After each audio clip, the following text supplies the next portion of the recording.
राजाधिराज सद्गुरुनाथ महाराज की जय। श्री गुरुदेव दत्त।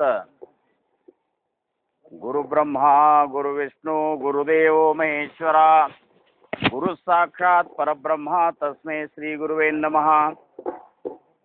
ಸದಾನಂದ ಸದ್ಗುರು ಭಾವರಾಜ ಯೋಗಿ ರಾಮನೆಂದವತರಿಸಿದೆ ಭಕ್ತರ ಉದ್ಧಾರಕ್ಕಾಗಿ. ತ್ರೈಲೋಕ್ಯದೊಡೆಯನೇ ಸದ್ಭಕ್ತರು ನಿಮ್ಮ ಕೀರ್ತಿಯ ಕೂಗಿ. ನಮಸ್ಕಾರ ಗುರುರಾಯ ಶ್ರೀ ರಾಮಚಂದ್ರ ಯೋಗಿ, ನಮಸ್ಕಾರ ಗುರುರಾಯ ಶ್ರೀರಂಗ ಯೋಗಿ. ಜಯ ಜಯ ರಘುವೀರ ಸಮರ್ಥ ಪುಂಡಲೀಕ ಪಾರ್ವತಿ ಪತೇಶ್ವರ ಮಹಾದೇವ್. ರಾಜಾಧಿರಾಜ ಸದ್ಗುರುನಾಥ ಮಹಾರಾಜ್ ಕಿ ಜೈ. ಶ್ರೀ ಗುರುದೇವ್. ಪ್ರಥಮವಾಗಿ ನಮ್ಮ ನಿಮ್ಮೆಲ್ಲರ ಆರಾಧ್ಯ ದೈವ ಶ್ರೀ ಸದ್ಗುರು ಸಮರ್ಥ ರಂಗರಾವ್ ಮಹಾರಾಜರ ಚರಣಾರವಿಂದಗಳಲ್ಲಿ ನನ್ನ ದೀರ್ಘದಂಡ ಪ್ರಣಾಮಗಳನ್ನು ಸಲ್ಲಿಸಿ ಈ ಒಂದು ಕಾರ್ಯಕ್ರಮದ ಅಧಿಪತಿಯಾಗಿರುವಂತಹ, ಅದರಂತೆ ಸಂಪ್ರದಾಯದ ಅಧಿಪತಿಯೂ ಆಗಿರುವಂತಹ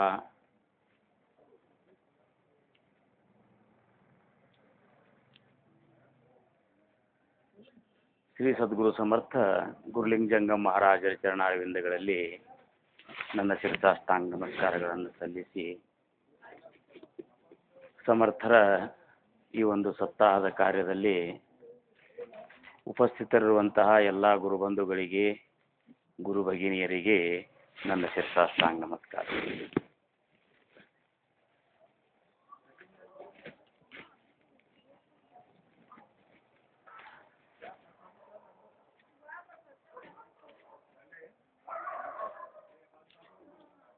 ಇವತ್ತಿನ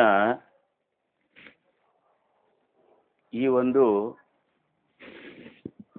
ಸ್ಥಿತಿಯಲ್ಲಿ, ಸಮಾಜದ ಈ ಒಂದು ಸ್ಥಿತಿಯಲ್ಲಿ ಸಮಾಧಾನಗಳಾಗಿ ನಾವೆಲ್ಲರೂ ಬದುಕಲಿಕ್ಕತ್ತೇವು. ಇದಕ್ಕೆ ಕಾರಣ ಸಮರ್ಥರೇ.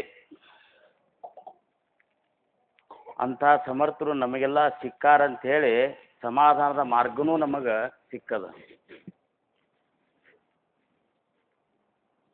ಸಮರ್ಥರು ನಮಗೆ ಸಿಗಬೇಕಾದ್ರೆ ಅಂಥಂಥ ಒಂದೊಂದು ಗುರು ವೃಂದ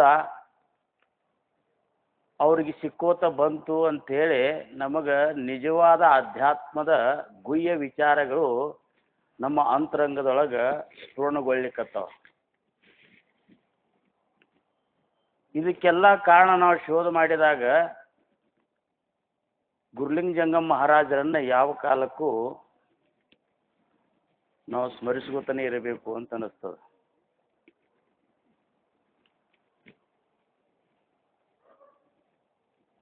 ಸಮರ್ಥರು ದಾಸೋಹದಲ್ಲಿ ಸದ್ಗುರುವಿನ ಲಕ್ಷಣ ಮತ್ತು ಅಸದ್ಗುರುವಿನ ಲಕ್ಷಣಗಳನ್ನು ಭಾಳ ಚಂದವಾಗಿ ವಿಶದವಾಗಿ ಹೇಳ್ತಾರೆ.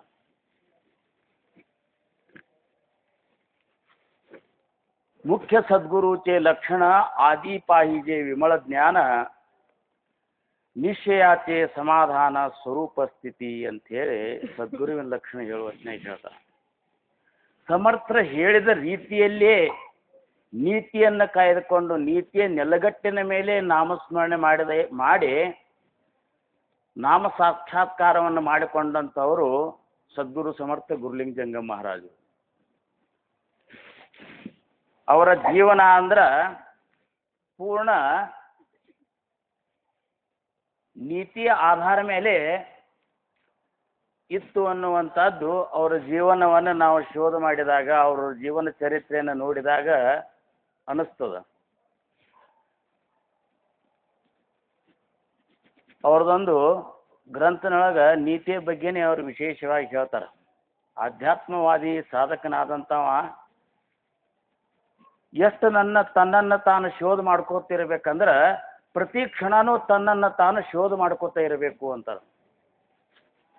ನಿಜವಾಗಿಯೂ ಜಗತ್ತಿನ ಹೊರಗಿನ ದೃಶ್ಯಗಳನ್ನು ಶೋಧ ಮಾಡೋದ್ರಾಗಿಲ್ಲ, ಹೊರಗಿನ ಯಾವ ಒಂದು ವ್ಯಕ್ತಿಯನ್ನು ಶೋಧ ಮಾಡೋದ್ರಾಗ ನಮ್ಮ ಜೀವನ ಇಲ್ಲಪ್ಪ. ನಿನ್ನ ನಿಜವಾದ ಒಂದು ಗುರಿಯನ್ನು ನೀನು ಮುಟ್ಟಬೇಕಾದ್ರೆ ಪಹಾವೇ ಆಪಣಾಸಿ ಆಪಣ, ನಿನ್ನನ್ನು ನೀನು ಶೋಧ ಮಾಡು ಅಂತ ಹೇಳ್ತಾರೆ ಸಮರ್ಥ ಗುರುಲಿಂಗ ಜಂಗಮ ಮಹಾರಾಜ್. ನಿನ್ನ ಜೀವನದೊಳಗೆ ಸಮಾಧಾನದ ಕೊರತೆ ಆಗಲಿಕ್ಕತ್ತು, ಅಥವಾ ನಿನ್ನ ಜೀವನದೊಳಗೆ ಸಂಕಟಗಳು ಅಸಮಾಧಾನಕರ ಘಟನೆಗಳು ಆಗಲಿಕ್ಕತ್ತು ಅಂದ್ರೆ ನಿನ್ನ ಜೀವನದ ನೀತಿಯೊಳಗೆ ಎಲ್ಲೋ ನೀನು ತಪ್ಪಿ ಅಂತೇಳಿ ಕಲ್ಪನಾ ಮಾಡ್ಕೊಂಡು ನೀನು ಶೋಧ ಮಾಡಂತಾರವ್ರು. ಇವತ್ತು ಹಾದಿಯಾಗ ಹೋಗುವ ಹೊತ್ನ್ಯಾಗ ನೀನು ಒಂದು ಕಲ್ಲು ಎಡವಿದಿ ಅಂದ್ರೆ ಆವಾಗ ಕಲ್ಲಿನ ಮೇಲೆ ಸಿಟ್ಟು ಮಾಡ್ಕೋಬೇಡ. ನೀನು ನಿನ್ನ ಶೋಧ ಮಾಡಿ ನೋಡು, ನೀನು ಎಲ್ಲೋ ನಿನ್ನ ಒಂದು ನೀತಿಯೊಳಗೆ ನೀನು ತಪ್ಪಿ ಅಂಥೇಳಿ ಆ ಶಿಕ್ಷಾ ಭಗವಂತ ನಿನಗೆ ಕೊಟ್ಟಾನ ಅಂಥೇಳಿ ನೀನು ವಿಚಾರ ಮಾಡಪ್ಪ ಅಂತಂತಾರು. ಅಂದ್ರೆ ಸಾಧಕತ್ವದ ಒಂದು ಜೀವನ ಅಂದ್ರೆ ಎಷ್ಟೊಂದು ಪವಿತ್ರವಾಗಿರ್ಬೇಕಂದ್ರೆ ಅದು ನಮ್ಮನ್ನು ನಾವು ಶೋಧ ಮಾಡಿದಾಗೆ ಗೊತ್ತಾಗ್ತದೆ. ಆತಾಸ್ತೌಹ ಪರಮಾರ್ಥ ಜೋ ಸಾಧಕಾಂಚ ನಿಜಸ್ವಾರ್ಥ ನಾತರಿ ಸಮರ್ಥ ಮದೇ ಸಮರ್ಥ ಯೋಗ ಅಂಥೇಳಿ ಪರಮಾರ್ಥದ ಸ್ತವನದೊಳಗೆ ಸಮರ್ಥ ರಾಮದಾಸ್ ಮಹಾರಾಜರು ಅದನ್ನ ಪರಮಾರ್ಥವನ್ನು ಸ್ತವನ ಮಾಡ್ತಾರೆ. ಜೋ ಸಾಧಕಾಂಚ ನಿಜಸ್ವಾರ್ಥ ಅಂತಾರವರು. ಈ ಪರಮಾರ್ಥ ಅನ್ನುವಂಥದ್ದಂದ್ರೆ ಏನಪ್ಪ ಇದು? ಅಹರ್ನಿಸಿ ಸದಾ ಪರಮಾರ್ಥ ಕರಾವ ಪಾಯನ ಠೇವಾವ ಅಡಮಾರ್ಗಿ ಅಂಥೇಳಿ ಈ ಬಾರಾಭಂಗದೊಳಗೆ ಬರ್ತದೆ. ಪ್ರತಿ ಕ್ಷಣನೂ ನೀನು ಪರಮಾರ್ಥವನ್ನು ಮಾಡು ಅಂದ್ರೆ ಏನು ಮಾಡಬೇಕು? ನಿಜವಾಗಿಯೂ ಪಾರಮಾರ್ಥದ ಅರ್ಥ ಏನು ಅನ್ನುವಂಥದ್ದನ್ನು ನಾವು ಶೋಧ ಮಾಡಿದ್ರೆ ಪರಮ ಪವಿತ್ರವಾದ ಜ್ಞಾನದ ಸಂಗ್ರಹವೇ ಪರಮಾರ್ಥ ಅಂತಾರೆ. ಪರಮ ಅಂದ್ರೇನು? ಪವಿತ್ರವಾದಂತಹದ್ದು. ಪವಿತ್ರವಾದಂತಹ ಜ್ಞಾನದ ಸಂಗ್ರಹವನ್ನು ನಾವು ಮಾಡುವುದೇ ಪಾರಮಾರ್ಥ ಅಂತಾರ. ಪವಿತ್ರವಾದ ಜ್ಞಾನ ಎಲ್ಲೆಲ್ಲಿ ಅಡಗ್ಯದ ಅಂದ್ರೆ ಎಲ್ಲದರಲ್ಲಿಯೂ ಅಡಗ್ಯದಂತಾರ. ನಾವು ಅದನ್ನ ಶೋಧ ಮಾಡ್ಲಿಕ್ಕತ್ತೇವಂದ್ರೆ ಪ್ರತಿ ಕ್ಷಣದೊಳಗೂ ಅದರ ಒಂದು ಸಾಕ್ಷಾತ್ಕಾರದ ಅನುಭೂತಿ ನಮಗಾಗ್ತದೆ, ಸತ್ಯ ನಮಗ ಪ್ರಕಟ ಆಗ್ತದೆ ಅಂತಾರ. ಈಗ ನಾವು ಸಾಮಾನ್ಯವಾಗಿ ವಿಚಾರ ಮಾಡೋಣ. ಗುರುಲಿಂಗ ಜಂಗಮ ಮಹಾರಾಜರು 25ನೇ ವರ್ಷದ ಸಪ್ತಾಹ ಇದು. A.T. ಕುಲಕರ್ಣಿ ಅವರ ಮನೆಯೊಳಗ ಜರುಗುವಂತ ಈ ಸಪ್ತಾಹ 25ನೇ ವರ್ಷದ ಸಪ್ತಾಹ ವಿಶೇಷ. ಇಂಥ ಎಷ್ಟೋ ಸಪ್ತಾಹಗಳನ್ನು ನಾವು ತಿರುಗಾಡ್ತೇವೆ, ಎಷ್ಟೋ ಸತ್ಸಂಗಗಳಿಗೂ ಅಡ್ಡಾಡ್ತೇವೆ, ಎಷ್ಟೋ ಸತ್ಸಂಗಗಳನ್ನು ಮಾಡೇವು, ಎಷ್ಟೋ ಸಪ್ತಾಹಗಳನ್ನು ಮಾಡೇವು. ನಿಜವಾಗಿಯೂ ನಾವು ಸಪ್ತಾಹಕ್ಕೆ ಯಾಕೆ ಹೋಗಬೇಕು? ಅಲ್ಲೇ ವಕ್ತಾರರು ಹೇಳುವಂತ ಪ್ರವಚನಗಳನ್ನು ಯಾಕೆ ಕೇಳಬೇಕು? ಅವ್ರು ಹೇಳುವಂತ ವಿಷಯ ಮುಖ್ಯ, ಹೇಳುವ ವ್ಯಕ್ತಿ ಮುಖ್ಯ ಅನ್ನುವಂಥದ್ದನ್ನು ನಾವು ನಮ್ಮಲ್ಲೇ ವಿಚಾರ ಮಾಡಿದೇವಂದ್ರೆ ನಿಜವಾದ ಜ್ಞಾನ ಅದು ಯಾರಿ ಮುಖದಿಂದಲೇ ಯಾಕೆ ಬರುವಲ್ಲಕ್ಕಂತಾರೋ. ಅದು ಇಂಥ ಒಂದು ವ್ಯಕ್ತಿಯ ಮುಖದಿಂದ ಬರಬೇಕಂತದಕ್ಕೆ ನಿರ್ಣಯ ಇಲ್ಲ. ಇನ್ನೇನು ಭಾವನೆಗಳು ಹೆಂಗಿರ್ತಾವಂದ್ರೆ ಒಂದು ನಾಣ್ಣುಡಿ ಬರ್ತದೆ ನೋಡ್ರಿ, ಶಂಖದಿಂದ ಬಿದ್ದದ್ದೇ ತೀರ್ಥ ಅಂತೇಳಿ. ನೀರೇ ಖರೆ, ಅದು ಶಂಖದ ಮುಖಾಂತರ ಬರ್ತಿತ್ತು ಅಂದ್ರೆ ತೀರ್ಥ ಅಂತ ಹೇಳಿ ಸಾಮಾನ್ಯ ಭಾವಿಕರಿಗೆ ಅದು ಅನಿಸ್ತದ. ಒಂದು ಸ್ಥಿತಿಯೊಳಗಿದ್ದವರು, ಒಂದು ಅಧಿಕಾರದೊಳಗಿದ್ದವರು, ಒಂದು ಪಾತ್ರತೆಯನ್ನು ಹೊಂದಿದವರ ಮುಖದಿಂದ ಅದು ಬಂತು ಅಂದ್ರೆ ಅದು ಸಾಮಾನ್ಯ ವಿಷಯವಾಗಿದ್ರು ಸಹಿತ ಜಗತ್ತು ಅದನ್ನು ತೀರ್ಥ ರೂಪವಾಗಿ ಸ್ವೀಕಾರ ಮಾಡ್ತದೆ. ಸಾಮಾನ್ಯ ಮನುಷ್ಯ ಬೇಕಾದಂತಹ ವಿಚಾರಗಳನ್ನ, ಯಾಕಂದ್ರೆ ಜ್ಞಾನ ಅನ್ನುವಂಥದ್ದು ಯಾರ ಅಧೀನನೂ ಅಲ್ಲಂತಾರ. ಜ್ಞಾನ ಅನ್ನುವಂಥದ್ದು ಅದು ಗುರುವಿನ ಕೊಡುಗೆ. ಗುರು ಕೃಪೆಯಿಂದ ಮಾತ್ರ ಜ್ಞಾನ ಆಗ್ತದೆ. ಜೈಸೆ ನೇತ್ರಿ ಘಾಲಿತ ಅಂಜನ ಪಡೆ ದೃಷ್ಟೀಶ ನಿಧಾನ ಅಂತಾರ. ಹೆಂಗ ಕಣ್ಣೊಳಗ ಅಂಜನವನ್ನ ಹಾಕಿದಾಗ ಭೂಮಿಯಲ್ಲಿರುವಂತ ನಿಧಿ ಗೋಚರ ಆಗ್ತದ, ಕಣ್ಣಿಗೆ ಅಂಜನ ಹಚ್ಕೊಂಡಾಗ ಭೂಮಿಯಾಗಿರುವಂತ ನಿಧಿ ಹೆಂಗ ಗೋಚರ ಆಗ್ತದ. ಜೈಸೆ ದೃಷ್ಟೀಸ ಘಾಲಿತ ಅಂಜನ ಪಡೆ ದೃಷ್ಟೀಸ ನಿಧಾನ ತೈಸೆ ಸದ್ಗುರು ವಚನೆ ಜ್ಞಾನ ಪ್ರಕಾಶ ಹೋಯ ಅಂತೇಳಿ. ಯಾರ್ಯಾರು ಸದ್ಗುರು ಮುಖದಿಂದ ಅಥವಾ ಸದ್ಗುರು ಕೃಪೆಯಿಂದ ಯಾರಲ್ಲಿ ಆ ಜ್ಞಾನ ಪ್ರಕಟ ಆಗ್ಯದಲ್ಲ, ಆ ಮನುಷ್ಯ ಸಣ್ಣವನಿರಬಹುದು ಅಥವಾ ವಯಸ್ಸಾದವನಿರಬಹುದು. ಇದಕ್ಕೆ ಜ್ಞಾನಕ್ಕೆ ವಯಸ್ಸದ ಬಂಧನ ಇಲ್ಲ ಅಂತ ಹೇಳಿ ಜ್ಞಾನಿಗಳು ಹೇಳ್ತಾರೆ. ಯಾಕಂದ್ರ ಶಂಕರಾಚಾರ್ಯ ವಯಸ್ಸಾದವರಲ್ಲ, ಜ್ಞಾನೇಶ್ವರ ಮಹಾರಾಜರು ವಯಸ್ಸಾದವರಲ್ಲ, ತುಕಾರಾಮ್ ಮಹಾರಾಜರು ಉಚ್ಚ ಕುಲದೊಳಗೆ ಹುಟ್ಟಿದವರಲ್ಲ, ಏಕನಾಥ್ ಮಹಾರಾಜರು ಪಂಡಿತರಲ್ಲ. ಆಗಿ ಹೋದಂತ ಜ್ಞಾನಿಗಳ ಜ್ಞಾನವನ್ನು ನೋಡಿದ್ರ ಅವ್ರ ಗುರುಕೃಪೆಯಿಂದ ಏನು ಸಿಕ್ಕದಲ್ಲ, ಅದು ಸಣ್ಣವನಿಗೂ ಸಿಕ್ಕಿರಬಹುದು, ದೊಡ್ಡವನಿಗೂ ಸಿಕ್ಕಿರಬಹುದು, ಗಂಡಸರಿಗೂ ಸಿಕ್ಕಿರಬಹುದು, ಹೆಣ್ಮಗಳಿಗೂ ಸಿಕ್ಕಿರಬಹುದು. ಅದು ಅವರವರು ಏನಪ್ಪಾ ಅಂದ್ರೆ ಶ್ರದ್ಧೆಯ ಮೇಲೆ ಕಾರಣ. ಅದಕ್ಕೆ ಈ ಪರಮಾರ್ಥವನ್ನು ನಾವು ಅವಲಂಬಿಸಿದವರು ವಕ್ತಾರ ಯಾರು ಅನ್ನೋದಕ್ಕಿಂತ ಹೇಳುವಂತ ವಿಷಯ ಯಾರಿಗಾಗ್ಯದ, ಜ್ಞಾನಿಗಳು ಇದನ್ನು ಯಾರಿಗಾಗಿ ಹೇಳಿಕತ್ತಾರ ಅಂತೇಳಿ ನಾವು ಅಕಸ್ಮಾತ್ ವಿಚಾರ ಮಾಡಿದೇವಂದ್ರ, ನಮ್ಮನ್ನು ನಾವು ಶೋಧ ಮಾಡ್ಕೊಂಡೇವಂದ್ರ ಇದು ನನಗಾಗಿ ಅದ ಅನ್ನುವಂಥದ್ದು ನಮ್ಗೆ ಕಲ್ಪನಾಗ ಬರ್ತದೆ. ದೋಷ ಠೇವಿ ಪುಡೀಲಾಸಿ ತೇಚಿ ಸ್ವಯೇ ಆಪಣಾಪಾಸಿ ಐಸೆ ನ ಕಳೆ ಜಯಾಸಿ ತೋ ಏಕ ಪಡತ ಮೂರ್ಖ ಅಂತಂತಾರ ಸಮರ್ಥರು. ಮೂರ್ಖ ಮತ್ತು ಪಡತ ಮೂರ್ಖರ ಲಕ್ಷಣವನ್ನು ಹೇಳುವ ಹೊತ್ನ್ಯಾಗ ದೋಷ ಠೇವಿ ಪುಡೀಲಾಸಿ, ಹೊರಗಿನ ಎದುರಿನವರಿಗೆ ದೋಷ ಕೊಡೋದು, ಆ ದೋಷ ನಿನ್ನಂತಲ್ಲೇ ಅದ ಅನ್ನುವಂಥದ್ದು ನಿನ್ನ ಕಲ್ಪನಾಗ ಬರಲಾರ್ದ ನೀನು ದೋಷ ಕೊಟ್ಕೋತ ಹೊಂಟಿ ಅಂದ್ರೆ ನೀನೊಬ್ಬ ಕಲಿತ ಮೂರ್ಖ ಅಂತ. ಅದಕ್ಕೆ ನಿಂದಿಸಿ ನುಡಿಯದಿರಾರನು ಅಂತ ನಿಜಗುಣ ಶಿವಗಳೇನು ಹೇಳ್ತಾರ, ನಿಂದಿಸಿ ನುಡಿಯದಿರಾರನು ಮನಸ್ಸಿಗೆ ಬಂದಂತೆ ನಡೆಯಿರಿ ಇಹದಲ್ಲಿ ಅಂತಾರವರು. ಈ ಇಹದೊಳಗ ನಿನ್ನ ಮನಸ್ಸಿಗೆ ಬಂದಾಗ ನೀನು ನಡಿಬೇಡ. ಗುರುನಾಥ ಏನು ಹೇಳ್ಯಾನ ಆ ಮಾರ್ಗದೊಳಗೆ ನಡೀಲಿಕ್ಕೆ ಮಾತ್ರ ನಿನ್ನ ಸಾಧಕನಿಗೆ ಅಧಿಕಾರದ ಹೊರತಾಗಿ ನಿನ್ನ ಮನಸ್ಸು ಹೆಂಗೆ ತಿಳಿತದ ಹಂಗೆ ನೀನು ನಡಿಬೇಡ. ನಿಂದಿಸಿ ನುಡಿಯದಿರಾರನು, ಯಾರನ್ನು ನಿಂದನ ಮಾಡ್ಲಿಕ್ಕೆ ಹೋಗಬೇಡ.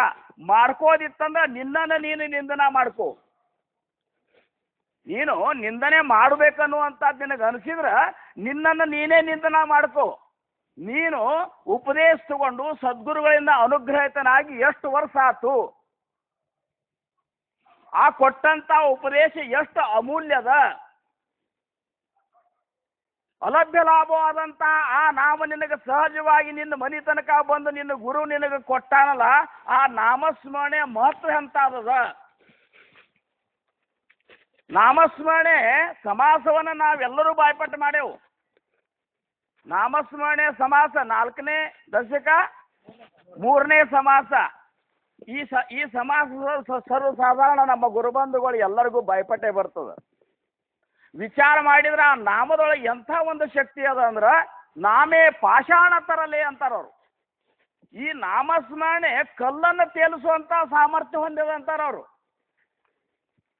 ನೀನು ಚೇತನ ವಸ್ತು ಇದ್ದಿ, ನೀವೊಬ್ಬ ಜೀವಾತ್ಮನಿದ್ದಿ, ಜಡವಾದಂತ ಕಲ್ಲನ್ನೇ ತೇಲಿಸುವಂತ ಸಾಮರ್ಥ್ಯ ನಾಮ ಹೊಂದ್ಯದ. ನಾಮೇ ಪಾಷಾಣ ತರಲಿ ಅಸಂಖ್ಯಾತ ಭಕ್ತ ಉದ್ಧರಲಿ ಅಂತಾರವ್ರು. ಈ ನಾಮ ಅಸಂಖ್ಯ ಅಂದ್ರೆ ಏನು, ಒಂದು ಲೆಕ್ಕಕ್ಕೆ ಇರಲಾರ್ದಷ್ಟು ಅಸಂಖ್ಯವಾದಂತ ಭಕ್ತರನ್ನ ಉದ್ಧಾರ ಮಾಡಿದಂತ ಸಾಮರ್ಥ್ಯ ಈ ನಾಮಸ್ಮರಣೆ ಒಳಗದ. ಪರಮಾರ್ಥ ನಾವು ಮಾಡ್ಲಿಕ್ಕತ್ತೇವಂದಾಗ, ಪರಮ ಪವಿತ್ರವಾದ ಅರ್ಥವನ್ನು ಸಂಗ್ರಹ ಮಾಡ್ಲಿಕ್ಕೆ ನಾವಿಲ್ಲಿ ಕೂತೇವಂದಾಗ ಎಷ್ಟೊಂದು ನಾವು ಹೆಂಗೆ ಇರಬೇಕು ಅಂತಂದ್ರೆ ನಮ್ಮ ಮೈತುಂಬ ಕಿವಿಯಾಗಿ ನಾವು ಕೂತಿರ್ಬೇಕಿಲ್ಲಿ. ನಿಜವಾಗಿಯೂ ನಮ್ಮ ಏನಪ್ಪಾ ಅಂದ್ರೆ ಸ್ವಾರ್ಥ ಇದು ಜೋ ಸಾಧಕಾಂಚ ನಿಜ ಸ್ವಾರ್ಥ, ನಿಜವಾದಂತಹ ಸ್ವಾರ್ಥ ಸಿಗ್ತಂತಾರವರು. ಸ್ವಾರ್ಥದೊಳಗೆ ಎರಡು ಪ್ರಕಾರಗಳವ. ಸಮರ್ಥರ ಒಂದು ಓವಿಗಳು ಎಷ್ಟು ಒಂದು ವಿಶೇಷತೆಯನ್ನು ಹೊಂದ್ಯಾವ ಅಂದ್ರೆ ಬರೇ ಸ್ವಾರ್ಥ ಅಂದಿಲ್ಲ ಅವರು. ಜೋ ಸಾಧಕಾಂಚ ಸ್ವಾರ್ಥ ಅಂದಿಲ್ಲ ಅವರು, ನಿಜ ಸ್ವಾರ್ಥ ಅಂದಾರ ಅವರು. ಸ್ವಾರ್ಥ ಮತ್ತು ನಿಜ ಸ್ವಾರ್ಥ ಇವತ್ತೊಳಗೆ ಭೇದವನ್ನು ನಾವು ಕಂಡುಕೊಳ್ಬೇಕಂತಾರ ಅವರು. ಸ್ವಾರ್ಥ ಎರಡು ಪ್ರಕಾರದಿಂದ ಅದ. ಸ್ವಾರ್ಥ ಅಂದ್ರೇನು? ಸ್ವ ಅರ್ಥ. ಸ್ವ ಅರ್ಥ ಅಂದ್ರೇನು? ನನ್ನದೇ ಆದಂತಹದ್ದು. ನನ್ನದೇ ಆದಂತಹದ್ದು ಸ್ವಾರ್ಥ. ಬರೇ ಸ್ವಾರ್ಥನ ನಾವು ವಿಚಾರ ಮಾಡಿದೆವು ಅಂದ್ರೆ ಇದು ದೇಹಕ್ಕ ವಿಷಯಗಳಿಗೆ ಸಂಬಂಧಿಸಿದಂತ ಏನಪ್ಪಾ ಅಂದ್ರೆ ನಾಶವಾಗುವಂತಹ ಈ ಒಂದು ದೇಹದ ಒಂದು ಸಂಬಂಧದಿಂದ ಬರುವಂತಹದ್ದು ನನಗೆ ಬೇಕು ಅನ್ನುವಂಥದ್ದು. ನಾನು ದೇಹಿ ಅಂತ ತಿಳ್ಕೊಳ್ಳೋ ಏನು ಸ್ವಾರ್ಥ ಮಾಡ್ತಾನಲ್ಲ ಅದು ಬರೇ ಸ್ವಾರ್ಥ. ಸಮರ್ಥರಂತಾರ ನಿಜ ಸ್ವಾರ್ಥ. ಯಾವುದು ಸತ್ಯವಾದದ್ದದ, ಯಾವುದು ನೀನೇ ಇದ್ದಿ, ಯಾವುದು ನೀನೇ ಇದ್ದು ನೀನನ್ನು ಮರ್ತಿಲ್ಲ ಅದನ್ನು ಹುಡುಕಾಡಿ ಕೊಡುವಂತಹ ಒಂದು ಯಾವುದಪ್ಪ ಅಂದ್ರೆ ವಿಷಯ ಜ್ಞಾನ ಏನದಲ್ಲ ಆ ಜ್ಞಾನದ ಸಂಗ್ರಹನೇ ನಿಜ ಸ್ವಾರ್ಥ ಅಂತಾರು. ಜೋ ಸಾಧಕಾಂಶ ನಿಜ ಸ್ವಾರ್ಥ. ನಿಜವಾದದ್ದನ್ನು ನಾವು ಶೋಧ ಮಾಡಬೇಕು. ವಿವೇಕಾನಂದರ ಅಂದ್ರೆ ನೋಡ್ರಿ, ಉತ್ತಿಷ್ಟ ಜಾಗೃತ ಮನುಜ ಉತ್ತಿಷ್ಟ ಗುರಿಯನ್ನು ಸೇರುವವರೆಗೂ ಅರೆಕ್ಷಣ ನಿಲ್ಲದೆ ಮುನ್ನಡೆ ಸೆಖನೆ ನಿನ್ನಯ ಗುರಿ ಆತ್ಮದರ್ಶನ ಅಂತಾರವ್ರು. ನಮ್ಮ ಗುರಿ ಏನಪ್ಪಾ ಹಂಗಾರ? ನಮ್ಮ ಸ್ವರೂಪ ಸಾಕ್ಷಾತ್ಕಾರ ನಾವು ಮಾಡ್ಕೋದು ನಮ್ಮ ಗುರಿ ಅದ. ನಮ್ಮೆಲ್ಲರ ಗುರಿ ಸಪ್ತಾಹಗಳನ್ನು ನಮ್ಮ ಹಾಳಾದ್ರೆ ನಮಗೆ ಯಾಕೆ ಹಾಕಿ ಕೊಟ್ಟಾರಂದ್ರ ನಮ್ಮನ್ನು ನಾವು ನಮ್ಮ ಸ್ವರೂಪವನ್ನು ನಾವು ತಿಳ್ಕೋಬೇಕಾಗ್ಯದ. ಅದಕ್ಕೆ ಭಾವಸಾಹೇಬ್ ಮಹಾರಾಜರು ಇದು ಯಾವುದು ಸಂಪ್ರದಾಯ ಅಂತ ಕೇಳಿದ್ರೆ ಇಂಚಿಗೇರಿ ಸಂಪ್ರದಾಯ ಅಲ್ಲಿಲ್ಲ, ಅವರು ಸ್ವರೂಪ ಸಾಕ್ಷಾತ್ಕಾರ ಸಂಪ್ರದಾಯ ನಂಬುದು. ನಾನು ಯಾರು ಅನ್ನುವಂಥದ್ದು ನನ್ನ ಸ್ವರೂಪನೇ ನನ್ನ ಕಣ್ಣು ಮುಂದೆ ಬಂದು ಕಂಡಾಗ ನನ್ನ ಸ್ವರೂಪ ನನ್ನ ಮುಂದೆ ಕಣ್ಣು ಮುಂದೆ ಬಂದು ಕಾಣೋದು ಅಂದ್ರೆ ಏನು? ನಾವು ಹೆಂಗಿದ್ದೇವೆ ಶಂಕರಾಣಿ ಕನ್ನಡಾಗ ಹೆಂಗೆ ನಾವು ನೋಡ್ತೀವಿ ಇಂಥದೇ ಮುಂದೆ ನಿಂದಿರುವುದಲ್ಲ. ಜಗತ್ತೆಲ್ಲ ಕಲ್ಪನಾ ಮಾಡ್ಕೋತದ ನೀ ಏನಿದ್ದಿಲ್ಲ ನೀನೇ ಮುಂದೆ ಕಾಣಿಸ್ತೀಯ ಅಂತೇಳಿ. ಕನ್ನಡಾಗ ನಿನ್ನ ರೂಪ ಏನದಲ್ಲ ನಿನ್ನ ರೂಪ ಸ್ವರೂಪ ಅಲ್ಲ ಅಂತಾರವ್ರು. ಸ್ವರೂಪ ಮಂಜೆ ಅರೂಪ ಅಂತಾರ ಸಮರ್ಥ ರಾಮದಾಸ್ ಮಹಾರಾಜರು. ನಿನ್ನ ಸ್ವರೂಪ ಅಂದ್ರೆ ಯಾವುದು? ಅದು ಅರೂಪ, ಅದು ರೂಪನೇ ಇಲ್ಲ, ನಿರಾಕಾರ ವಸ್ತು. ಆ ಒಂದು ಸ್ವರೂಪ ಸಾಕ್ಷಾತ್ಕಾರ ನಿನಗ ಮಾಡ್ಕೋ ಸಂಬಂಧ ಈ ಪರಮಾರ್ಥವನ್ನ ಈ ಸಪ್ತಾಹಗಳಿಗೆ ನಾವು ಹೋಗ್ಲಿಕ್ಕತ್ತೇವು ಅನ್ನುವಂತ ತಿಳ್ಕೊಂಡು ಮೈ ತುಂಬ ಕಿವಿಯಾಗಿ ಒಂದೊಂದೊಂದೊಂದೊಂದೊಂದು ಶಬ್ದಗಳು ನನಗಾಗಿಯೇವು ಅಂತೇಳಿ ಶ್ರವಣ ಮಾಡಿದ್ರೆ ಮಾತ್ರ ಸಾಧ್ಯ ಆಗುವಂತಹದ್ದು ಈ ಪರಮಾರ್ಥ. ನಾತರಿ ಸಮರ್ಥಾಮದೇ ಸಮರ್ಥ ಯೋಗ ಅಂತಾರ. ಇರ್ಲಿಕ್ಕಂದ್ರ ಸಮರ್ಥದೊಳಗೆ ಸಮರ್ಥ ಅಗ್ನಿ ಏನಪ್ಪಾ ಅಂದ್ರೆ ಶ್ರೇಷ್ಠ ಒಳಗೆ ಶ್ರೇಷ್ಠ ಭಗವಂತನನ್ನ ನಿನ್ನ ಸ್ವರೂಪ ಸಾಕ್ಷಾತ್ಕಾರ ಮಾಡುವಂತಹ ಒಂದು ಏನಪ್ಪಾ ಅಂದ್ರ ಈ ಯೋಗದಯಪ್ಪ ಇದು ಅಂತ ಹೇಳ್ತಾರೆ. ಇದು ನಮಗೆ ಸರಳ ಆಗ್ಯದ. ಸರಳ ಇರುವುದೆಲ್ಲ ಸರಳದ ಖರೆ ನಮಗೆ ಬಿರಿಯಾಗಿ ಬಿಟ್ಟದ. ಆಹೇತರಿ ಪರಮ ಸುಗಮ ಪರಿ ಜನಾಸಿ ಜಾಲ ದುರ್ಗಮ ಕಾಜಯಾಂಚೆ ಚುಕಲೆ ವರ್ಮ ಸತ್ಸಮಾಗಮ ಆ ಕಡೆ ಅಂತ. ಎಷ್ಟು ಸರಳ ಇದ್ರು ಸಹಿತ ಜಗತ್ತಿಗೆ ಬಿರಿ ಆಗ್ಯದ. ಎಲ್ಲಿ ತಪ್ಪ್ಯದ ಹಂಗಾರ? ಎಲ್ಲಿ ತಪ್ಪ್ಯದ ಹಂಗಾದ್ರ ಕಾಜಯಾಂಚೆ ಚುಕಲೆ ವರ್ಮ ಅದರೊಳಗೆ ಎಲ್ಲೋ ತಪ್ಪ್ಯದಂತಾರ. ಎಲ್ಲಿ ತಪ್ಪ್ಯದ ಅಂದ್ರೆ ಸತ್ಸಮಾಗಮದ ಕೊರತೆ ಆಗ್ಯದ. ಮತ್ತು ನಮಗೆಲ್ಲಿ ಕೊರತೆ ಆಗ್ಯದ? ನಮ್ಮ ಮಹಾರಾಜರು ಈ ಸಮುದಾಯಕ್ಕೆ ಸತ್ಸಮಾಗಮದ ಕೊರತೆನೇ ಇಲ್ಲ. ಎಲ್ಲರೂ ನಾವು ಮೇಲೆ ಕೂಡತ್ತೆ. ಮತ್ತ ಕೂಡಿದ ಮೇಲೆ ನಮಗಿದು ಕೂಡಿದ್ರೂ ಬಿರಿ ಆಗ್ಯದಿಲ್ಲ. ನಮಗ ಸರಳ ಆಗಿತ್ತಂದ್ರೆ ಇಷ್ಟೊತ್ತಿಗೆ ನಮಗೆ ನಮ್ಮ ಸ್ವರೂಪ ಸಾಕ್ಷಾತ್ಕಾರ ಆಗಬೇಕಾಗಿತ್ತು. ಬಿರಿ ಯಾಕೆ ಆಗ್ಯದ ಅಂದ್ರೆ ನಮಗೆ ಕೂಡ್ತೇವಿಲ್ಲೋ. ಸತ್ಸಮಾಗಮ ಅಂದ್ರೆ ಸಚ್ಚಿತ್ ಆನಂದ ಸ್ವರೂಪದ ಸಮಾಗಮದೊಳಗಿರಬೇಕು. ಅಂದ್ರೆ ನಾಮದ ಸಮಾಗಮದೊಳಗೆ ನೀನು ಇದ್ದಾಗ ಮಾತ್ರ ಆಗ್ತಂತಾರ. ಸಚ್ಚಿತ್ ಆನಂದ ಸ್ವರೂಪ ಯಾವುದು? ಅದು ನಾಮದ, ಅದು ನಿನ್ನ ಸ್ವರೂಪದ, ಅದರ ಒಂದು ಸಮಾಗಮದೊಳಗೆ ನೀನು ಇದ್ದೆ ಅಂದ್ರೆ ಮಾತ್ರ ಇದು ಸರಳ ಆಗ್ತದ. ಇರ್ಲಿಕ್ಕಂದ್ರೆ ಇದು ಬಿರಿನೇ ಆಗಿಬಿಡುತ್ತೆ. ನಾವು ದೇಹದ ಸ್ವಾರ್ಥವನ್ನು ಅವಲಂಬಿಸಿದೇವು ಅಂದ್ರೆ ವಿಷಯಗಳ ಏನೇನು ಬೇಡ್ತಾವೋ ಅವತ್ರ ಬಗ್ಗೆ ನಾವು ಇದು ನನಗೆ ಬೇಕು ವಿಷಯದೊಳಗೆ ಕಾಕನ ಮನೆಗೆ ಹೋದಾಗ ಒಮ್ಮೆ ಇದ್ರ ಬಗ್ಗೆ ಚರ್ಚೆ ಆಯ್ತು. ಈ ವಿಷಯಗಳು ಹೆಂಗಪ್ಪ ನಾನ ಕಾಕರ್ ಹೇಳಿದ್ರು ಅವಾಗ ವಿಷಯಗಳು ಸಾಧಕರಿಗೂ ಕಾಡ್ತಾವ, ಜ್ಞಾನಿಗಳಿಗೂ ಕಾಡ್ತಾವಂತ. ಜ್ಞಾನಿಗಳಿಗೂ 5 ವಿಷಯವ: ಶಬ್ದ, ಸ್ಪರ್ಶ, ರೂಪ, ರಸ, ಗಂಧ. 5 ವಿಷಯಗಳೇನವ. ಈ 5 ವಿಷಯಗಳು ನಮಗೆ ಕಾಡುವುದಿಲ್ಲ ಅಂತ ಹಿಂಗಿಲ್ಲ ಅಂತಾರ ಅವರು. ಸಾಕಾರ ಅಂದ ಅದು ಜ್ಞಾನಿಗಳಿಗೂ ಕಾಡ್ತದ. ಸ್ವಲ್ಪ ಅಕಸ್ಮಾತ್ ಹೆಸರು ಅಂದ್ರೆ ಸಹಿತ ಅವನ್ನೂ ಒಗೆದು ಬಿಟ್ಟಿರ್ತದಂಥದ್ದು. ಅದಕ್ಕೆ ಆತ್ಮಜ್ಞಾನಿ ಏನವ ಹಂಗೆ ಇರುವುದಿಲ್ಲ. ಅಖಂಡ ಸಾವಧಾನ, ಜಯಾಸ ತ್ರಿಕಾಳೆ ಜ್ಞಾನ, ಸರ್ವಕಾಲ ನಿರಭಿಮಾನ ಆತ್ಮಜ್ಞಾನಿ ಅಂತ. ಆತ್ಮಜ್ಞಾನಿ ಯಾವಾಗಲೂ ಎಚ್ಚರಾಗಿರ್ತಾನಂತೇಳಿ ಈ ವಿಷಯಗಳು ಅವನನ್ನು ಬಾಧಿಸುವುದಿಲ್ಲ. ಈಗ ಒಂದೇ ತಿಳ್ಕೊರ್ ನೀವು, ಶಬ್ದನೇ ನಾವು ತಿಳ್ಕೊಳು. ಶಬ್ದ ವಿಷಯದ ಬಗ್ಗೆ ಜ್ಞಾನಿಗಳಿಗೆ ಹೆಂಗೆ ಕಾಡ್ತದಪ್ಪ? ಈಗ ನಾವೆಲ್ಲರೂ ಇದ್ರಾಗಿದ್ದೇವೆ. ನಮ್ಮನ್ನು ಯಾರೇ ಭಾಳ ಹೊಗಳಿಕ್ಕತ್ರು ಅಂತ ತಿಳ್ಕೊರಿ. ಏನು ಶಂಕರಣ್ಣ ಅವರು ಏನು ಪ್ರವಚನ ಮಾಡ್ತಾರ, ಏನು ಕೀರ್ತನ ಮಾಡ್ತಾರ, ಈಗ ಏನು ಭಾರಿ ಸಾಧನ ಮಾಡ್ಲಿಕ್ಕತ್ತಾರ, ಹಂಗೆ ಹಿಂಗೆ ಅಂತೇಳಿ ಹೊರಗೆ ಹಿಂಗೆ 4 ಮಾತು ಹೇಳಿದವ್ರಿಗೆ ಮಹಾರಾಜರು ಅಂದದ್ದಕ್ಕೆ ಅವರೆಲ್ಲರೂ ಮಹಾರಾಜರಾಗಿ ಕೂತು ಬಿಟ್ರಿ. ಇವತ್ತಿನ ದಿವಸ 4 ಆಧ್ಯಾತ್ಮದ ಮಾತುಗಳನ್ನು ಹೇಳಿದ ಕೂಡಲೇ ಜಗತ್ತೆಲ್ಲ ಏನು ಅಂದುಬಿಡ್ತು, ಅವ್ರಿಗೆ ಮಹಾರಾಜರ ಅಂದುಬಿಡ್ತು. ಮಹಾರಾಜರ ಅಂದ ಕೂಡಲೇ ಆ ಶಬ್ದ ಏನು ಮಾಡಿಬಿಡ್ತು, ಆ ಶಬ್ದ ವಿಷಯ ಅದನ್ನು ಅವರು ತಮಗಾಗಿಯೇ ಗ್ರಹಣ ಮಾಡ್ಕೊಂಡು ಬಿಟ್ರು. ಅವರೆಲ್ಲರೂ ನಾವು ಮಹಾರಾಜರಾಗೇವು ಅಂತ ತಿಳ್ಕೊಂಡು ಬಿಟ್ಟರು.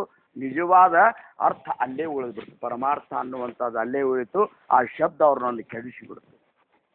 ಸ್ಪರ್ಶ ಕಾಕಾರ ಜೋಡಿ ಚರ್ಚೆ ಮಾಡಿದ ಮಾತು ಹೇಳಿಕತ್ತಿನ 15 ನಿಮಿಷ ಅಂದಾರ. ಏನೋ ಸಂತ ಪರಿ ಕ್ಯಾನ್ಸಲ್ ಮಾಡ್ಕೊಂಡು ಬರೀ ಪ್ರವಚನದ ವಿಚಾರಗಳನ್ನ ನಾವು ಮಾತಾಡೋಣ ಅಂತೇಳಿ ಅಂದದ್ದಕ್ಕೆ ಒಂದು 5 ನಿಮಿಷ ಕಡಿಮೆ ಆದ್ರೆ ಏನು ಭಾಳ ಇದು ಮಾಡ್ಕೋಬೇಡ್ರಿ.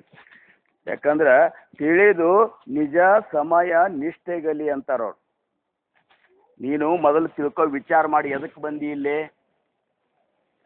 ತಿಳಿದು ನಿಜ ಸಮಯ, ಸತ್ಯವನ್ನು ಶೋಧ ಮಾಡುವಂಥ ಸಮಯ ಏನದಲ್ಲ ಇದು, ಈ ಸಮಯದ ಮೇಲೆ ನಿಷ್ಠೆ ಇಡು. ಈ ಸಮಯದ ಮೇಲೆ ನಿಷ್ಠೆ ಇಡು. ಯಾಕಂದ್ರೆ ಅಮೂಲ್ಯವಾದಂಥ ಸಮಯ. ಈ ಸಮಯ ನಿನಗೆ ಮತ್ತೆ ನಿನ್ನ ಜೀವನದೊಳಗೆ ಮತ್ತೊಮ್ಮೆ ನಿನಗೆ ಸಿಗುವುದಿಲ್ಲ. ಇರ್ಲಿ ಹಂಗಂತೇಳಿ ಇವ್ರು ಏನು ಬಿಡಂಗೆ ಕಾಣಿಸೋಲ್ಲ ಅಂತೇಳಿ ಹಿಂಗೂ ಭಯ ಪಟ್ಕೋಬೇಡ್ರಿ. ಏನು ಸ್ಪರ್ಶ ಅಂದ್ರೆ ಏನು? ಈಗ ನನಗೆ ನನ್ನ ಈ ಕುರ್ಚಿ ಸ್ಪರ್ಶ ನನಗಾಗ್ಯದ. ಈಗ ಇದು ಸ್ಪರ್ಶ ಆಗ್ಯದ. ಮತ್ತೊಮ್ಮೆ ಬಂದಾಗ ನೆಲದ ಮೇಲೆ ಕೂಡಿಸಿ ನಮ್ಮನ್ನು ಹೇಳಿದ್ರಿ ಅಂದ್ರೆ ನನ್ನ ಮನಸ್ಸಿಗೆ ದುಃಖ ಆಗ್ಲಿಕ್ಕತ್ತು ಅಂದ್ರೆ ಈ ವಿಷಯ ನನಗೆ ಕಾಡ್ಯದ ಅಂತ ತಿಳ್ಕೊಳ್ಬೇಕು. ವಿಷಯ ಸ್ಪರ್ಶ. ಕೆಲವೊಬ್ಬರು ಬಂದ ಕೂಡಲೇ ಮಹಾರಾಜರು ಬಂದ್ರು ಅಂತೇಳಿ ಅವ್ರಿಗೆ ಗಾದಿಗೆ ಮೆತ್ತನ ಹಾಕಿ ಹಿಂದೊಂದು ತೆಕ್ಕೆ ಇಟ್ಟು ಬರ್ರಿ ಮಹಾರಾಜರ ಕೂಡ್ರಿ ಅಂತೇಳಿ ಒಮ್ಮೆ ಕೂಡಿಸ್ತಾರ. ಏನು ಮತ್ತೊಮ್ಮೆ ಹೋದಾಗ ಅಕಸ್ಮಾತ್ ಕೂಡಿಸ್ಲಿಲ್ಲ ಅಂದ್ರೆ ಇವನು ಅಂತಃಕರಣಕ್ಕೆ ನೋವು ಆಗ್ಲಿಕ್ಕತ್ತು ಅಂದ್ರೆ ಅದ್ರೊಳಗೆ ಅವನು ಬಿದ್ದ ಅಂತ ತಿಳ್ಕೋಬೇಕು. ಎಲ್ಲಿ ಕೂತ್ರೆ ಏನು ಜ್ಞಾನಿ? ದೇಹದ ಮೇಲೆ ವಿದೇಹ ಸ್ಥಿತಿಯೊಳಗೆ ಇರುವಂತವ ಎಲ್ಲಿ ಕೂತ್ರೆ ಏನಂತಾನವ? ವಿದೇಹ ಸ್ಥಿತಿ ನಾನು ದೇಹನೇ ಅಲ್ಲ ಅಂದಾಗ ದಾಸೋಹನ ನೋಡ್ರಿ ಒಂದು ಕಡೆ ಅಂತಾರ. ಜ್ಞಾನಿ ಎಲ್ಲಿ ಸತ್ತರ್ರೆ ಏನು? ಅವ ಉತ್ತರಾಯಣ ಕೃಷ್ಣನ ದಕ್ಷಿಣಾಯನ ಹಿಂಗೇನು ಸಂಬಂಧ ಇಲ್ಲ ಅಂತಾರ ಅವರು. ಎಲ್ಲಿ ಸತ್ರೇನು? ನಾಯಿಗಳು ಹರ್ಕೊಂಡು ತಿಂದ್ರೇನು? ಈಗೇನು ಮಾಡಿಬಿಡ್ತಾರ, ಮೊದಲಿಗೆ ತಮ್ಮದೊಂದು ಚೆಕ್ ತೆಗೆಸ್ಕೊಂಡ ನಮ್ಮನ್ನು ಮುಂದೆ ಇಲ್ಲೇ ಮಾಡ್ಬೇಕು ನಮ್ಮ ಗುರುಗಳು ಮಗ್ಲೆ ಅಂತೇಳಿ ತಯಾರಿ ಮಾಡ್ಕೋತಾರ. ಇವೆಲ್ಲ ಬಿದ್ದವ್ರ ಲಿಸ್ಟ್ನಾಗೆ ಬಂದುಬಿಡ್ತಾರ. ರೂಪ, ರಸ, ಗಂಧ. ರೂಪ ಅಂದ್ರೆ ವರ್ಣನ, ಮತ್ತೇನು ಅದನ್ನೇನು ಭಾಳ ಅದನ್ನೇನು ವಿಶೇಷ ಮಾಡೋದು. ನೀವೇನ್ರಿ ಮಹಾರಾಜರಿಗತ್ತೆ ಸೇಮ್ ಗುರ್ಲಿಂಗಜಂಗ ಮಹಾರಾಜರಿಗತ್ತೆ ಕಾಣ್ಲಿಕ್ಕೆ ಹತ್ತೀರಿ ಅಂತ ಅಂದ್ಬಿಟ್ರು ಅಂದ್ರೆ ಎಷ್ಟೋ ಮಂದಿ ಹಿಂಗೆ ಆಗಿಬಿಟ್ಟದ. ತಮ್ಮ ಗುರುಗಳು ಏನು ಮಾಡ್ತಿದ್ರ ಆ ವೇಷ ಹಾಕೊಂಡು ಬಿಟ್ಟಾರ. ಹಿಂಗೆ ಯಾರೋ ಅಂದುಬಿಟ್ಟಾರ. ನೀವು ಮಾತಾಡಿದ್ರೆ ಸೇಮ್ ಗುರ್ಲಿಂಗಜಂಗ ಮಹಾರಾಜರು ಬಂದ ಕೂಡಲೇ ಗುರ್ಲಿಂಗಜಂಗ ಮಹಾರಾಜರು ಬಂದಂಗೆ ಅನಿಸ್ಲಿಕ್ಕತ್ತ ನೋಡ್ರಿ ಅಂದ್ರೆ ಆತು. ಅವತ್ತಿನಿಂದ ಅವ್ರ ಪಟಕ ಸುತ್ತು ಪದ್ಧತಿನೇ ಬೇರೆ, ಬಡಿಗಿರ್ಲಿಲ್ಲ ಅಂದ್ರೆ ಬಡಿಗೆ ಹಿಡಿಯೋದು, ಇಷ್ಟೆಲ್ಲ ಮಾಡಿ ಅಗ್ರಿ ಅವ್ರಿಗತ್ತನ ಹೆಗಲ ಮೇಲೆ ಒಂದು ಕಂಬಳಿ. ಎಷ್ಟೋ ಮಂದಿ ಹಿಂಗಾಗಿ ಏನು ಮಾಡಿಬಿಟ್ಟಾರ, ಅವ್ರ ಗುರುಗಳು ಮುಂಡಾಸ್ ಹಾಕೋತಿದ್ರು, ಮುಂಡಾಸ್ ಹಾಕೊಂಡಾರ. ಅವ್ರ ಗುರುಗಳು ತಲೆ ಬೋಳಿಸ್ಕೊಂಡಿದ್ರು, ಇವರು ಬೋಳಿಸ್ಕೊಂಡು ಬಿಟ್ಟಾರ. ಇದು ರೂಪದ ಒಂದು ಪ್ರಭಾವ ನೋಡ್ರಿ, ಅದ್ರಾಗ ಬಿದ್ದದ್ದು. ಎಂಥವ್ರನ್ನ ಕೆಡವೇದಿದು. ರಸ ಅಂದ್ರೆ ಏನು? ನಾಲಿಗೆ ತಿನ್ನೋದು. ಪಕ್ವಾನ್ನಗಳನ್ನು ತಿಂದ ಒಮ್ಮೆ ಮಠದಾಗ ಈಗ ನೋಡ್ರಿ ಕೆಲವೊಮ್ಮೆ ನಮ್ಮಲ್ಲಿ ಪಂಚಪಕ್ವಾನ ಮಾಡ್ತಾರೆ. ಅಕಸ್ಮಾತ್ 3 ಪಕ್ವಾನ ಅದು ಅಂದ್ರೆ 2 ಅದು ಅಂದ್ರೆ ಒಂದಕ್ಕೆ ಬಂದು ನಿಂತಂತಂದ್ರೆ ಮನುಷ್ಯಾಗ ಅನಿಸ್ತದ 5 ಪಕ್ವಾನ ಉಂಡೋದು ಈ ನಾಲಿಗೆ ಬರಬರ್ತ ಇಲ್ಲಿ ಎಲ್ಲ ಹತ್ತಿಗೆ ಬಂದಂಗೆ ಕಾಣಿಸ್ತದಂತದ್ದು. ಪಂಚ ಪಕ್ವಾನ ಇದನ್ನ ಸಂಬಂಧೇ ಬರ್ತದ. ಪ್ರಸಾದ ಏನಿದ್ರೇನು ನುಚ್ಚು ಮಾಡಿ ಗುರುವಿನ ಒಂದು ಕಾರ್ಯ ಆಗಲಿ ಅಂತ ಹೇಳಿ ಅಪೇಕ್ಷೆ ಇಟ್ಟವ್ರು ಸಮರ್ಥರು. ಆಪಣಾಮಾಗೆ ಜಗದೀಶಾಸಿ ಭಜತ ಜಾವೆ ಅಂತಾರವ್ರು. ನಮ್ಮ ಹಿಂದೆ ನೀವು 5 ಪಕ್ವಾನ ಮಾಡೋದು ಆಗುದಿಲ್ಲ ಅಂತ ಸಪ್ತಾನ ಬಿಡಬೇಡ್ರಿ, ನುಚ್ಚು ಮಾಡದೆ ಯಾಕಾಗವಲ್ಯಾಕ ನನ್ನ ಗುರುವಿನ ಒಂದು ಕೀರ್ತಿಯನ್ನು ಬೆಳಗಿಸುವಂತ ಕಾರ್ಯ ಮಾಡಲಿ ಅಂತೇಳಿ ನಮ್ಮ ಮಹಾರಾಜರು 20,000 ರೂಪಾಯಿ ಇಟ್ಟು ಹೋದ್ರು. ಅದ್ರ ಬಡ್ಡಿಯೊಳಗೆ ನುಚ್ಚಿನಾಗ ನನ್ನ ಗುರುವಿನ ಸಪ್ತಾಹ ಆಗ್ತದೆ. ಎಲ್ಲರೂ ಯಾರೋ ಮಾಡೋದು ನಿಂತಿರ್ತೈತಿ. ಯಾಕಂದ್ರೆ ಮಾಡಿದ ಕೂಡಲೇ ನಾ ಮಾಡಿನೂ ಅಂತದ್ದು ಒಂದು ಹೊಕ್ಕೊಂಡು ಕೂತಂದ್ರೆ ತೀರಾ ದೊಡ್ಡ ಭೂತ ಅದು, ಎಲ್ಲನೂ ಬಿಡಿಸ್ಬೋದು. ಈ ನಾ ಮಾಡಿನನ್ನುವಂಥ ಭೂತ ಹೊಕ್ಕು ಬಿಡ್ತು ಅಂದ್ರೆ ಅದನ್ನ ಇದರಿಂದ ಬಿಡುಗಡೆ ಮಾಡ್ಲಿಕ್ಕೆ ಆಗುದಿಲ್ಲ ಅಂತಾರು. ಅದಕ್ಕೆ ನಮ್ಮ ಮಹಾರಾಜರು ಅಂದ್ರು ನಿರ್ಬಿಡೆ ಅಂದ್ರು. ಅವರು ಏನೂ ಬೇಕಾಗಿಲ್ಲ, ಬರೇ ನುಚ್ಚು ಮಾಡಿ ನನ್ನ ಗುರುವಿನ ಒಂದು ಏನಪ್ಪ ಅಂದ್ರೆ ಕಾರ್ಯ ನಡೀಲಿ ಅಂತೇಳಿ ತಯಾರು ಮಾಡಿಟ್ರು. ಇದು ರಸದ ಕೆಲಸ. ಗಂಧ ಅಂದ್ರೆ ಬಂದ ಕೂಡಲೇ ಮಾಲಿಗಿಲಿ ಹಾಕ್ತಾರೆ ನೋಡ್ರಿ. ಒಮ್ಮೆ ಹಾಕಿದ್ರು ಮತ್ತೊಮ್ಮೆ ಹಾಕಲಿಲ್ಲ ಅಂತಂದ್ರೆ ಅಕಸ್ಮಾತ್ ಮನಸ್ಸಿಗೆ ಖೇದಾಗ್ಲಿಕ್ಕಂತಂದ್ರೆ ಗಂಧ ಅಂದ್ರೆ ವಾಸನ ಬಂದ ಕೂಡಲೇ ಮಹಾರಾಜರು ಈಗ ಕೆಲವೊಂದು ಕಡೆ ಹಾಕ್ತಾರೆ ಮಾಲೆ ಹಾಕಿದ ಕೂಡಲೇ ಅವ್ರಿಗೆ ಹಾಕೋಬೇಕು ಅನ್ಸಿದ್ರು ಸಹಿತ ನಿರ್ವಹಣೆ ಮತ್ತೊಬ್ರು ಕೊಳ್ಳೆಗೆರೆ ಹಾಕಬೇಕಾಗ್ತದೆ, ಏನ್ರ ಮಾಡ್ಬೇಕಾಗ್ತದೆ ತೋರ್ಕಿ ಒಳಗೆ ಮಾಲೆ ಹಾಕಬೇಕು, ಪಾದ ಪೂಜೆ ಮಾಡಬೇಕು. ಇವೆಲ್ಲ ವಿಚಾರಗಳು ಎಷ್ಟು ಸೂಕ್ಷ್ಮ ನೋಡ್ರಿ. ಪರಮಾರ್ಥ ಅನ್ನುವಂಥದ್ದು ಎಷ್ಟು ಸೂಕ್ಷ್ಮದ ಅಂದ್ರೆ ನಮ್ಮನ್ನು ಯಾವ ಸಮಯದಾಗ ಕೆಡುತ್ತದು ಗೊತ್ತು. ಅದಕ್ಕೆ ಜಗತ್ತಿನ ಶೋಧ ಮಾಡ್ಲಿಕ್ಕೆ ಹೋಗಬೇಡ, ಜನರನ್ನು ಶೋಧ ಮಾಡ್ಲಿಕ್ಕೆ ಹೋಗಬೇಡ. ಅವ್ರು ಧ್ಯಾನ ಮಾಡ್ಲಿಕ್ಕತ್ತಾರಂದ್ರೆ ನಿನಗೇನಾಗಬೇಕಾಗ್ಯದ? ಈಗ ಶಂಕರಣ್ಣವ್ರು ಭಾಳ ಧ್ಯಾನ ಮಾಡ್ಲಿಕ್ಕತ್ತಾರ ಅಥವಾ ಹನುಮಂದಿಯವ್ರ ಭಯಂಕರ ಈಗ ಸಾಧನದೊಳಗೆ ತೇಜ್ ಬಂದದ ಅಂತಂದು ಕೂಡಲೇ ಅಂದ್ರೆ ತೇಜ್ ಅವ್ರು ಮಾಡ್ಯಾರ ಬಂದದ, ನಿನಗೇನು ಬಂದದ? ನೀ ಎಷ್ಟು ದಿವಸ ಆತು ಉಪದೇಶ ತಗೊಂಡ, ನೀ ಎಷ್ಟು ನಾಮಸ್ಮರಣೆ ಮಾಡ್ಲಿಕ್ಕತ್ತಿ, ನಿನ್ನಲ್ಲಿ ಅವಗುಣಗಳು ಎಷ್ಟು ಹೋಗ್ಯಾವ, ಒಳ್ಳೆಯ ಗುಣಗಳನ್ನು ಎಷ್ಟು ಧಾರಣ ಮಾಡ್ಕೊಂಡಿ ಅನ್ನುವಂಥದ್ದನ್ನು ಶೋಧ ಮಾಡ್ಕೊತ ಹೋದೆ ಅಂದ್ರೆ ನೀನು ಪರಮಾರ್ಥದೊಳಗೆ ಪವಿತ್ರವಾದವಂಥ ಜ್ಞಾನದ ಸಂಗ್ರಹ ನಿನ್ನಲ್ಲಿ ಆಕ್ಕೋತ ಹೋಗ್ತದೆ. ಅದಕ್ಕೆ ನಮ್ಮನ್ನು ನಾವು ಶೋಧ ಮಾಡೋ ಸಂಬಂಧ ಸಪ್ತಾಗಳಿವು. ಅದರೊಳಗೆ ನೀತಿಯಿಂದ ನಾವು ಅಕಸ್ಮಾತ್ ನೀತಿ ಇರಲಾರ್ದ ಏನೆಲ್ಲ ಮಾಡಿದ್ರು ಸಹಿತ ಎಲ್ಲನೂ ಹೊಳ್ಯಾಗ ಹೊಂಚ್ಕೊಂಡು ತೊಳೆದಂಗ ಅನ್ನುವಂಥದ್ದು ಸಮರ್ಥ ಹೇಳ್ಯಾರ. ಈಗ ನಾವು ಗುಡ್ಲಿಂಗ ಜಂಗ ಮಹಾರಾಜರು ನೀತಿ ಕಾಯ್ಕೊಂಡು, ನಮ್ಮ ಮಹಾರಾಜರು ಹೇಳ್ಯಾರಿಲ್ಲೋ ನೀತಿ ಕಾಯ್ಕೊಂಡು ಧ್ಯಾನ ಮಾಡ್ರಿ ಅಂದವ್ರು. ಬರೇ ಧ್ಯಾನ ಮಾಡ್ರಿಪ್ಪ ಅಂತಂದಿಲ್ಲ, ಬರೇ ಧ್ಯಾನ ಮಾಡ್ರಿಪ್ಪ ಅಂದಿದ್ರೆ ಅನ್ನೋದು ಬಟ್ ನೀತಿ ಕಾಯ್ಕೊಂಡು ಮಾಡೋದ್ರಾಗ ಭಾಳ ಫರಕ್ ಅದ. ಈ ನೀತಿ ಅನ್ನುವಂಥದ್ರ ವ್ಯಾಖ್ಯಾನ ವಿಚಾರ ಮಾಡಿದ್ರೆ ಸಂಸ್ಕೃತನಾಗ ಹೇಳ್ತಾರೆ ನ್ಯಾಯಬೋಧಕ ವಾಕ್ಯಂ ಇತಿ ನೀತಿ ಅಂತ. ಅಂದ್ರೆ ದೊಡ್ಡವರ ಆದರ್ಶಗಳೇ ನೀತಿ ಅಂತಾರವ್ರು. ದೊಡ್ಡವರ ಆದರ್ಶಗಳೇನವಲ್ಲ ಅವೇ ನೀತಿ. ನೀತಿ ಅಂದ್ರೆ ನೀತಿಗೆ ವಿಶೇಷವಾದಂಥ ಏನು ವ್ಯಾಖ್ಯಾ ಕೊಡೋ ಜರೂರತ್ತಿಲ್ಲ.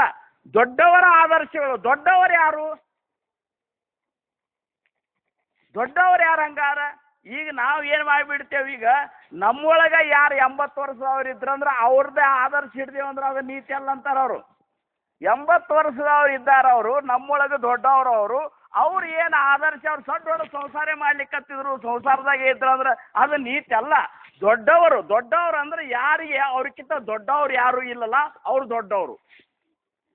ಯಾರಿಗೆ ಅವ್ರಿಗಿಂತ ಹೆಚ್ಚಿನ ದೊಡ್ಡವ್ರು ಯಾರೂ ಇಲ್ಲ ಅವ್ರು ದೊಡ್ಡವರು. ಹಂಗಾರೆ ಯಾರು? ನ ಗುರೋರಧಿಕಂ ಅಂತೇಳಿ ಶ್ರುತಿಗಳು ಹೇಳ್ತಾವ. ಅಂದ್ರೆ ಗುರುವಿನಕ್ಕಿಂತ ದೊಡ್ಡವರು ಯಾರು ಇಲ್ಲ ಅಂತೇಳಿ ಶ್ರುತಿ ಹೇಳುವ ಹೊತ್ನ್ಯಾಗ ಗುರುನಾಥನ ಆದರ್ಶಗಳೇನವಲ್ಲ ಅವೇ ನೀತಿ ನೋಡಪ್ಪ ಅಂತ. ನಿನ್ನ ಗುರು ಯಾವ ರೀತಿ ತನ್ನ ಜೀವನದೊಳಗೆ ಪರಮಾರ್ಥವನ್ನು ನಮಗೆ ತೋರಿಸಿಕೊಟ್ಟ ಆ ಪ್ರಕಾರ ನೀನು ನಡೆದಿ ಅಂದ್ರ ಅದು ನೀತಿ. ಆ ರೀತಿ ನೀನು ನಡೆದು ಆ ರೀತಿ ನಡಿಬೇಕಂದ್ರೆ ಏನು ಸಹಳಿಲ್ಲ. ಅದು ಅವ್ರ ಗತೆ ಆಗಿ ನಡಿಬಹುದು. ಅವರ ಅಂತಃಕರಣದ ಗತೆ ನಡೆಯೋದು ಭಾಳ ಕಠಿಣ ಅದ. ಅವ್ರ ಗತೆ ಆಗಿ ನಡೆಯೋರು ಭಾಳ ಮಾಡ್ತಿದ್ದಾರೆ. ಅದಕ್ಕೆ ಸಂತಾಂಚ ಮಹಿಮಾ ತೋಬಹು ದುರ್ಗಮ ಅಂತ ಶಾಬ್ದಿಕಾಚ ಕಾಮನ ಹೀತಿ. ಬಹು ಉದಡಿ ಜರಿ ಝಾಲಿ ಮೈಸಗಾಯ ತರಿ ಹೋಯಿಲ್ಲ ಕಾಯ ಕಾಮದೇನು ಅಂತಾರೆ ತುಕಾರಾಮ್ ಮಹಾರಾಜರು. ಭಾಳ ನಮ್ಮ ಮನ್ಯಾಗ ಒಂದು ಎಮ್ಮೆ ಆಕಳ ಭಾಳಷ್ಟು ಹಾಲು ಹಿಂಡ್ತದ ಅಂದ್ರೆ ಅದು ಕಾಮದೇನು ಆಗ್ತದ, ಕಾಮದೇನು ಇದ್ದಂಗೆ ಆಗ್ತದೆ. ಹಂಗೆ ನಮ್ಮ ಗುರುಗಳು ಹೆಂಗಿದ್ರೆ ಹಂಗೆ ಏನಪ್ಪ ಅಂದ್ರೆ ಹೊರಗಿನ ಅವಸ್ಥೆ ಮಾಡ್ಕೋದು ನೀತೆಲ್ಲ. ಆಂತರಿಕವಾಗಿ ನಮ್ಮ ಮಹಾರಾಜರು ನಮ್ಮನ್ನು ಯಾವ ರೀತಿ ಪ್ರೇಮ ಮಾಡಿದ್ರು, ನಮ್ಮ ಅಂತರಂಗದೊಳಗಿರುವಂಥ ದೈವತ್ವವನ್ನು ಅವ್ರು ಹೆಂಗೆ ಸಾಕ್ಷಾತ್ಕಾರ ಮಾಡ್ಕೊಂಡು ನೋಡ್ತಿದ್ರು, ಪ್ರತಿಯೊಬ್ಬರಲ್ಲಿರುವಂಥ ಆತ್ಮವಸ್ತುವನ್ನು ಅವ್ರು ಹೆಂಗೆ ಕಾಣ್ತಿದ್ರು.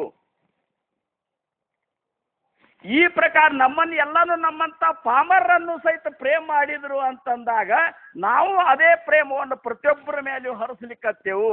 ಸಮಭಾವನೆ ನಮ್ಮಲ್ಲಿ, ಸಮದೃಷ್ಟಿ ನಮ್ಮಲ್ಲಿ ಬರ್ಲಿಕ್ಕತ್ತು ಅಂದ್ರೆ ಅದು ನೀತಿ ಅಂತ. ಆ ಸಮದೃಷ್ಟಿಯನ್ನು ಇಟ್ಕೊಂಡು ನಾವು ಅಕಸ್ಮಾತ್ ಸದ್ಗುರುನಾಥ ಕೊಟ್ಟಂತ ನಾಮಸ್ಮರಣೆಯನ್ನು ಮಾಡಿದ್ದಾದ್ರೆ ಮಾತ್ರ ಆ ನಾಮದ ಒಂದು ಸಾಕ್ಷಾತ್ಕಾರ ನಮಗೆ ಆಗ್ತ ಅಂತ ಹೇಳ್ತಾರೆ. ಅದಕ್ಕೆ ಬಹುತಾ ಜನ್ಮಾಂಚ ಸೇವಟ ನರದೇಹ ಸಾಂಪಡೆಯ ವಚಟ ಏತೆ ವರ್ತವೇ ಚೊಕ್ಕಟ ನೀತಿ ನ್ಯಾಯ ಅಂತಾರೆ. ನೀತಿಯಿಂದನೂ ನಡೀರಿ, ನ್ಯಾಯದಿಂದನೂ ನಡೀರಿ.